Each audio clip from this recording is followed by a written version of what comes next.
Hello, I am Sonu and I am doing masters from IIT Patna Department of Mathematics. I am here to teach you binomial theorem. So let us start. So हाँ, आज हम यहाँ पे binomial theorem पढ़ने वाले हैं। तो सबसे पहले हम बाइनोमियल का मतलब समझते हैं। बाई का मतलब क्या होता है? टू।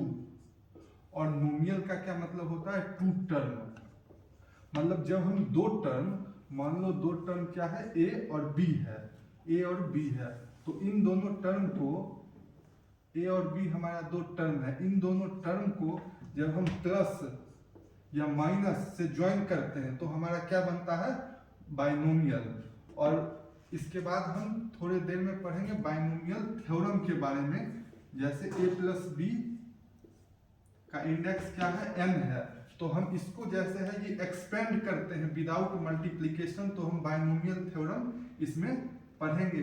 बट उससे पहले जैसा कि हमने क्लास 6, 7, 8, 9 में पढ़ा है, तो उस माध्यम से हम यहाँ पे बाइनोमियल थ्योरम पे पहुँचते हैं और हम आपको फिल कराने की कोशिश करते हैं। तो सबसे पहले a प्लस बी का इंडेक्स 0 क्या होता है? 1 होता है। अब यहाँ पे a प्लस बी इसका जो है इंडेक्स 1 हो जाएगा तो a प्लस बी होता है। अब यहाँ पे a प्लस बी का होल स्क्वायर रहेगा, तो ये क्या होता है? a square plus 2ab plus B square. अब यहाँ पे a प्लस बी का होल क्यूब, जैसा आपने पढ़ा था, क्या होता है? a cube plus 3a square B plus 3ab cube plus 3ab square. अब यहाँ पे क्या पढ़ेंगे? Fourth power. तो फोर्थ पावर इसको हम क्या लिख सकते हैं? a प्लस बी का whole cube into a plus B, तो ये क्या होता है? Power 4 plus 4 a cube b plus 6 a square b square plus 4 a b cube plus b का पावर 4। तो आपने यहाँ आप क्या देख रहे हैं? जैसे इसका इंडेक्स क्या है? 0 है, तो नंबर ऑफ टर्म्स कितने हैं? एक टर्म मात्र है। यहाँ पे क्या है? इंडेक्स, इसका इंडेक्स है 1, तो नंबर ऑफ टर्म्स क्या है? 2 टर्म है। यहाँ पे इंडेक्स क्या है? 2 है, तो नंबर ऑफ टर्म्स कितने हैं? 3 टर्म है। और यहाँ पे 3 इंडेक्स है, तो नंबर ऑफ टर्म्स क्या है? यहाँ पे 4 है। तो पहला जो पॉइंट हमने यहाँ पे क्या सीखा? पहला पॉइंट यहाँ पे सीखा कि नंबर ऑफ टर्म्स जो होगा, नंबर ऑफ टर्म्स वो कोफिशिएंट्स, नंबर ऑफ टर्म्स जो है वो जो है यहाँ पे जो इसका इंडेक्स है उससे एक ज्यादा होगा। यहाँ पे 1 है तो 2 है, यहाँ पे 2 है तो 3 है। तो पहला चीज हमने पॉइंट आउट यहाँ पे किया कि नंबर ऑफ टर्म्स जो है वो एक ज्यादा है इसके इंडेक्स से। और दूसरा चीज हमने क्या पॉइंट आउट किया? यहाँ पे दूसरा चीज हमने क्या पॉइंट आउट किया कि a का जो पावर है ये जो है ये डिक्रीज होते जा रहा है। कितने से डिक्रीज होते जा रहा है? यूनिटी से डिक्रीज होते जा रहा है। जैसे आप देखो यहाँ पे a पर पावर क्या है? यहाँ पे 4 है, तो यहाँ क्या है? 3 है, यहाँ है 2 है, और यहाँ 1 है, यहाँ 0 है। और वहीं b का पावर आप देखो तो ये इंक्रीज होते जा रहा है, तो b यहाँ पे पावर क्या है? 0 है, यहाँ क्या है? 1 है, 2 है, 3 है, और वहां पे 4 है। तो दूसरा चीज हमने पॉइंट आउट किया यहाँ पे कि पावर ऑफ a जो है यहाँ पे वो डिक्रीज होते जा रहा है और पावर ऑफ b जो है वो इंक्रीज होते जा रहा है। और तीसरा चीज हमने क्या पॉइंट आउट किया?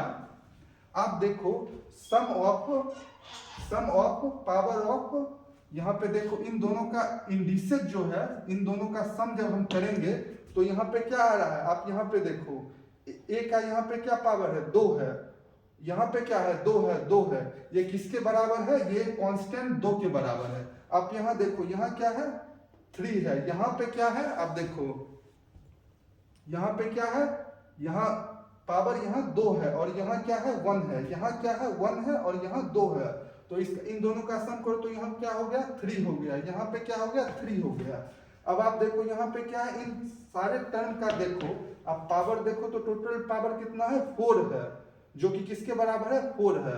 तो यहाँ पे हम क्या कंक्लूड किए, यहाँ 3 पॉइंट कंक्लूड किए। नंबर ऑफ टर्म जो है वो +1 है इंडेक्स से, और दूसरा क्या है पावर ऑफ ए इंक्रीज हो रहा है और पावर ऑफ बी डिक्रीज हो रहा है, और ए और बी का जो यहाँ पे पावर है इन दोनों का जब हम सम करेंगे तो एक कांस्टेंट के बराबर आएगा जो कि a प्लस बी के इंडेक्स के बराबर होगा। तो यहां से हम इधर क्या लिखने वाले हैं इंडेक्स। यहाँ पे इंडेक्स देखो, इंडेक्स यहाँ कितना कितना है 0 है, 1 है, 2 है, 3 है और 4 है। आप देखो इसके कोएफिशिएंट कितने कितने हैं, यहाँ पे देखो यहाँ क्या है 1 है, इंडेक्स 0 के लिए इसका कोएफिशिएंट 1 है। इसका क्या है वहां a और b का कोएफिशिएंट क्या है 1 है, और क्या है 1 है। और देखो 2 का क्या है यहाँ पे तो 1 है, यहाँ पे क्या है 2 है, और यहाँ पे क्या है 1 है। अब आप देखो वहां पे 3 का क्या है, तो इसका जो है वो 3 है, इसका 1 है, इसका 3 है, इसका 3 है और फिर 1 है। 4 का क्या है यहाँ पे 1 है और 4 है, यहाँ पे क्या है 6 है, यहाँ पे क्या है 4 है और यहाँ पे क्या है 1 है। तो आप यहाँ पे देख रहे हो ये क्या बनते जा रहा है, ये आप ऑब्जर्व करो, ये क्या बनते जा रहा है पास्कल्स ट्रायंगल बनते जा रहा है। क्या बनते जा रहा है पास्कल्स ट्रायंगल बनते जा रहा है। तो पास्कल्स ट्रायंगल बनते जा रहा है जिसका टॉप एलिमेंट क्या है 1 है।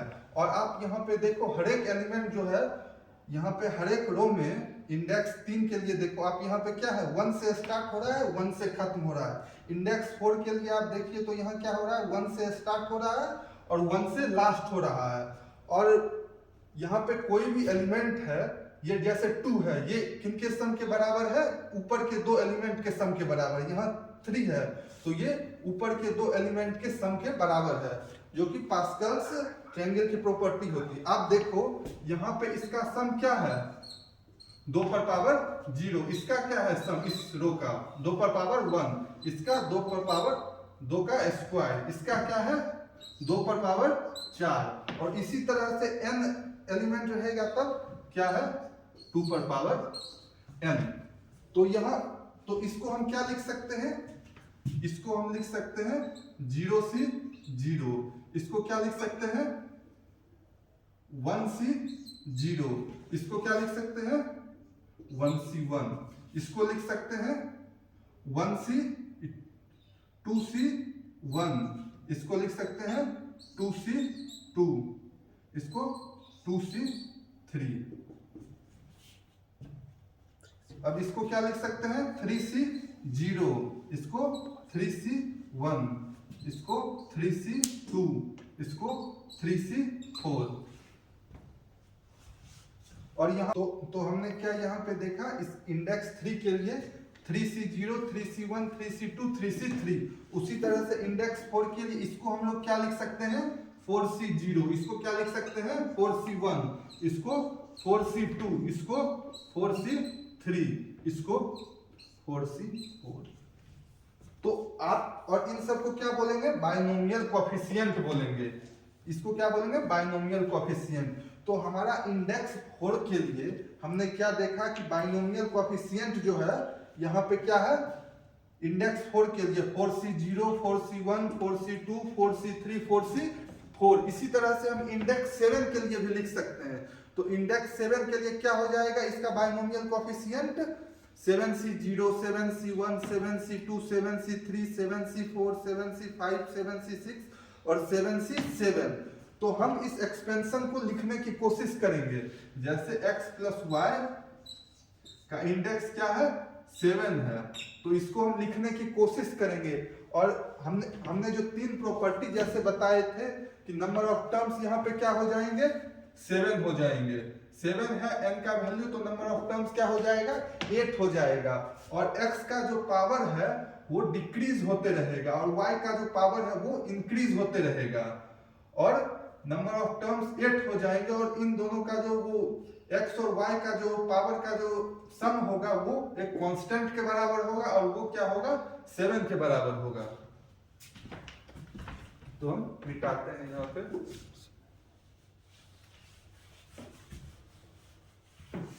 इंडेक्स 7 के लिए लिखने की कोशिश करेंगे x। तो इसका हमने आपको बताया कि इसका बाइनोमियल कोएफिशिएंट क्या होगा 7c0 7c1 7c7 तक।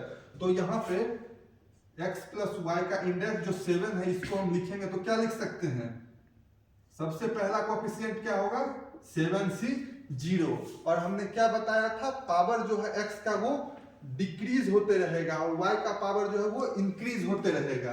तो यहाँ पे क्या लिखेंगे x पर पावर 7, फिर उसके बाद क्या लिखेंगे प्लस 7c1 x पर पावर 6 और y पर पावर 1 प्लस 7c2 x पर पावर 5 y का स्क्वायर। इसका y का पावर जो है वो इंक्रीज होते जा रहा है। तो इसी तरह से हम लिखते लिखते यहाँ पे क्या लिखेंगे 7c6 x पर पावर 1 और यहाँ पे क्या लिखेंगे y स्क्वायर y पर पावर इसका इंक्रीज होते रहेगा और 7c7 x पर पावर क्या हो जाएगा 0 हो जाएगा। तो इसे हम हटा देते हैं तो y पर पावर क्या लिखेंगे 7। तो अब यहां से हम n के लिए जैसे n का वैल्यू यहाँ पे क्या था 7 के लिए हमने लिखा क्योंकि इसका कोएफिशिएंट क्या था 7c0 7c1 7c7 तक। और ये चीज हम देख रहे हैं कि पावर इसका जो है वो क्या हो रहा है x का डिक्रीज होते जा रहा है और पावर y का जो है वो इंक्रीज होते जा रहा है। और इन दोनों का जो है पावर का इंडिसेस का जो सम है वो कितना है यहाँ पे 7 है। तो हम किसी जनरल टर्म के लिए लिखने वाले हैं x प्लस वाई पर पावर n। तो इसको हम कैसे लिखेंगे nc0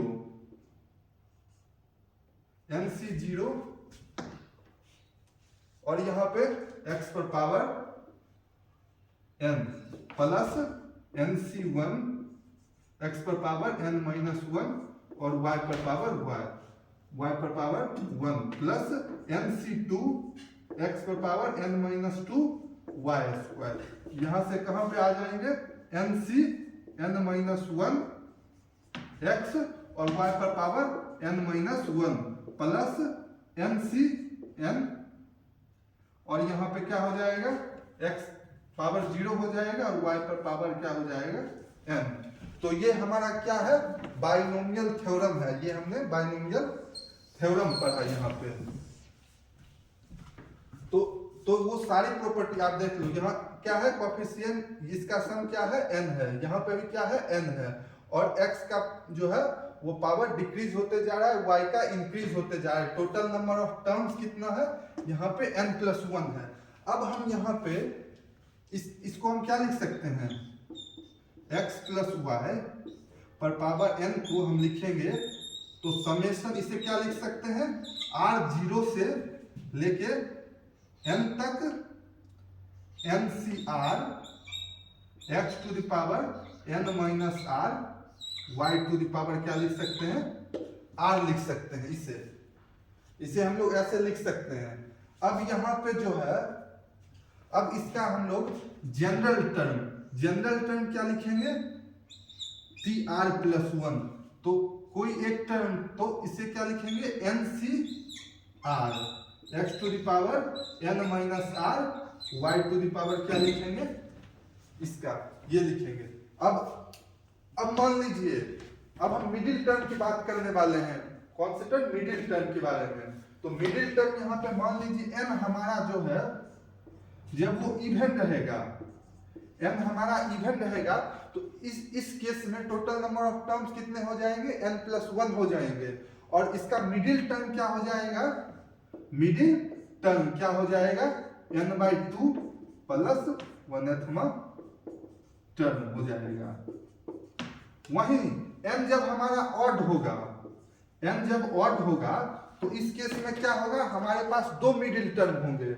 मिडिल टर्म कितने हो जाएंगे, दो मिडिल टर्म हो जाएंगे। तो वो कौन कौन से टर्म होंगे, n+1/2f टर्म। कौन सा, n+1/2f टर्म, और दूसरा क्या हो जाएगा n+3/2f टर्म। तो यहां से हमने क्या ऑब्जर्व किया कि n जब इवन रहेगा तो इसके पास एक मिडिल टर्म है, वो कौन सा टर्म है, ये वाला टर्म। और जब n ऑड है तो इसके पास दो मिडिल टर्म होंगे। बाइनोमियल थ्योरम यहाँ पे क्या था, ये था। अब यहाँ पे हम क्या करेंगे, तीन स्पेशल केस पढ़ेंगे। क्या पढ़ेंगे, तीन स्पेशल केस पढ़ेंगे। अब यहाँ पे मान लीजिए स्पेशल केस में x का वैल्यू क्या है, a है, और y का वैल्यू क्या है, -b है। तो इस केस में हम यहाँ पे लिखने की तो इसे हम क्या लिखेंगे, a - b पर पावर m। तो इसे हम क्या लिख देंगे, a प्लस -b पर पावर n लिख देंगे इसे। तो फिर इसे कैसे एक्सपेंड करेंगे, इस तरीके से हम ये मान लेंगे x है और ये y है, तो यहाँ पे इस टर्म में हम रखेंगे। तो इसे क्या लिखेंगे, nc0 a to the power n plus nc1, इसे हम क्या लिखेंगे फिर a to the power n-1, और यहाँ पे -b पर पावर 1 प्लस nc2 a पर पावर n-2, और यहाँ पे -b का whole square plus nc3 a पर पावर n-3 -b का होल क्यूब। इसी तरह से लास्ट में यहाँ पे क्या चले जाएंगे, ncn -b पर पावर n। तो यहाँ पे क्या हो जाएगा, तो यहाँ हो जाएगा nc0 a पर पावर n प्लस nc1, यहाँ पे क्या हो जाएगा, माइनस आगे आ जाएगा, nc1 a पर power n-1b plus nc2 a पर पावर n-2, और यहाँ पे b स्क्वायर प्लस यहाँ पे क्या हो जाएगा, ये ऑड टर्म है तो यहाँ पे आ जाएगा a पर पावर, यहाँ माइनस आगे आ जाएगा, और यहाँ पे क्या हो जाएगा b क्यूब। यहाँ लास्ट वाला टर्म क्या हो जाएगा, -1 to the power n into ncn और b पर पावर n। तो ये हमारा पहला स्पेशल केस था, और यहाँ पे हम दूसरा स्पेशल केस पढ़ेंगे, स्पेशल केस 2। तो यहाँ पे जब हमारा x का वैल्यू जो है वो 1 रहेगा और y का वैल्यू क्या रहेगा, जब a रहेगा, तो इसे हम कैसे एक्सपेंड करेंगे, 1 प्लस a पर पावर n। तो यहाँ हम x ट्रीट करेंगे 1 को, और यहाँ पे y को क्या a ट्रीट करेंगे। तो इस थ्योरम में हम रखेंगे तो क्या होगा, nc0 1 पर पावर n प्लस nc1 1 पर पावर n-1, और यहाँ पे क्या लिख देंगे, a पर पावर 1 प्लस nc2 1 पर पावर n-2, और इसे क्या करेंगे, a स्क्वायर लिखेंगे। और फिर इसी तरह से लास्ट वाले टर्म में हम चले जाएंगे तो क्या लिखेंगे, ncn, और यहाँ पर क्या लिखेंगे, a पर पावर n। तो यहाँ पे ये हो जाएगा। तो अब यहाँ पे क्या करेंगे, हम a का वैल्यू क्या ले लेंगे, a का वैल्यू हम यहाँ पे क्या ले लेंगे, 1। तो यहाँ पे क्या हो जाएगा, 2 टू द पावर n को हम क्या लिख सकते हैं, nc0 plus nc1 plus nc2, और लास्ट में क्या हो जाएगा, ncn। तो इसका मतलब क्या हुआ, जब हम ये जो जितने भी कोएफिशिएंट वाले टर्म हैं इनका जब हम ऐड करने जा रहे हैं कि टोटल सम कितना बन रहा है, तो वो कितना बन रहा है, 2 टू द पावर क्या बन रहा है, n बन रहा है। तो इस बाइनोमियल का जो है ये कोएफिशिएंट का सम कितना हो गया, 2 टू द पावर n। अब यहाँ हम तीसरे स्पेशल केस की तरफ बढ़ रहे हैं, ये पहला, ये दूसरा, और तीसरा स्पेशल केस अभी हम डिस्कस करेंगे।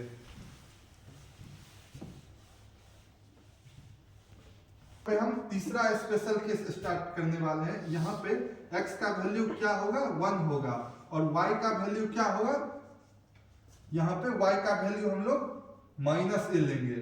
तो इसे हम क्या लिख सकते हैं 1 - a to the power n।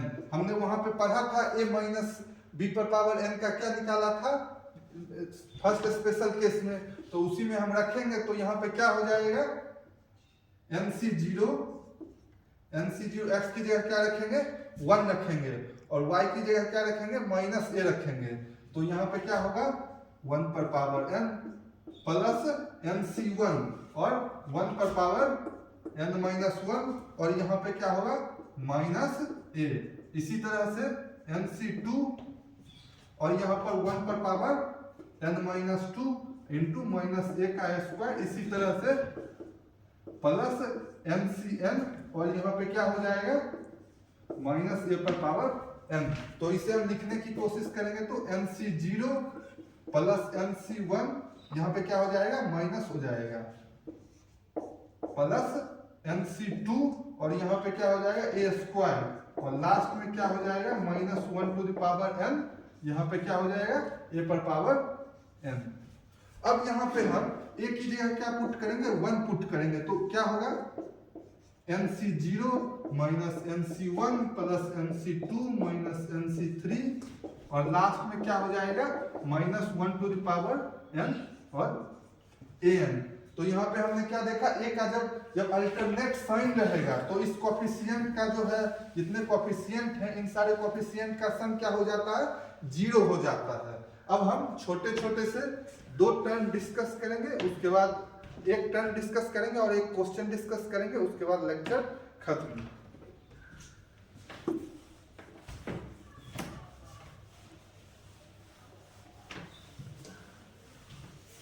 जैसे हमारा ये बाइनोमियल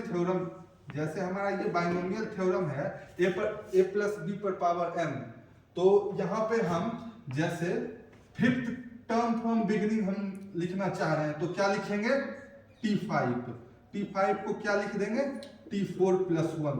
तो यहाँ से फिफ्थ टर्म फ्रॉम बिगिनिंग क्या होगा NC5 a to the power क्या लिखेंगे n-5 और b पर पावर 5।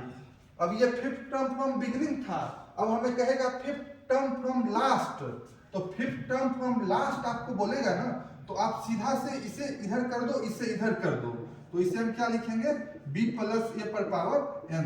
इससे क्या होगा कि फर्स्ट टर्म हमारा जो वहां पे फर्स्ट टर्म था वो इसका लास्ट का फर्स्ट टर्म हो गया। अब एक छोटा सा क्वेश्चन हम डिस्कस करने वाले हैं।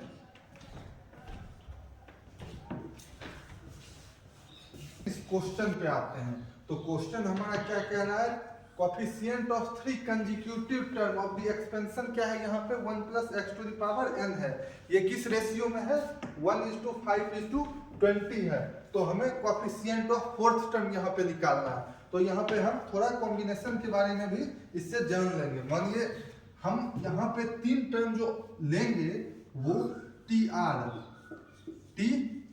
प्लस 1 और tr प्लस 2 लेंगे, तो इसका कोएफिशिएंट क्या हो जाएगा, इसे हम क्या लिख सकते हैं tr-1 प्लस 1 होगा, तो इसे इसका कोएफिशिएंट क्या हो जाएगा NCr-1, ये NCr, इसका क्या हो जाएगा NCr प्लस 1। तो हमारा रेशियो जो है वो क्या दिया हुआ है 1:5:20, तो हम इसे लिख सकते हैं NCr बाय NCr-1, इसे हम क्या लिख सकते हैं 5, इसका वैल्यू किसके बराबर हो जाएगा 5 और NCr प्लस 1 बाय NCr, इसका वैल्यू क्या हो जाएगा 4। अब यहाँ पे इसे हम जैसे इसका क्या फॉर्मूला होता है n factorial by r factorial into n minus r factorial, फिर इसका क्या होगा n factorial by r minus 1 factorial into n minus r plus 1 factorial.